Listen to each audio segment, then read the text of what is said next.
श्री स्वामी समर्थ नावाचा वटवृक्ष जेव्हा आपल्याला सावली द्यायला उभारतो, श्री स्वामी समर्थ नावाचं कृपा छत्र जेव्हा आपल्या डोक्यावर उभारतं, तेव्हा मात्र आपल्याला एक गोष्ट कळून चुकते की आपण अशा कृपा छत्राखाली आहे, आपण अशा सावली खाली आहे की या सावली खाली केवळ सुख सुख आणि सुख मिळणार आहे.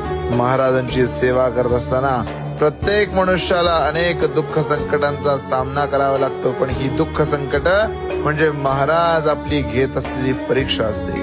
महाराज आपल्या शिष्याला, महाराज आपल्या साधकाला, महाराज आपल्या भक्ताला तावून सलाखून पुढे नेतात आणि जसं काय महाराज त्याची अशी परीक्षा बघतात की आता तुला यापुढे या संकटाचा सामना करायची पुन्हा कधी वेळ येणार नाही. महाराज सदैव पाठीशी उभारतात आणि साथ देतात. श्री स्वामी समर्थ.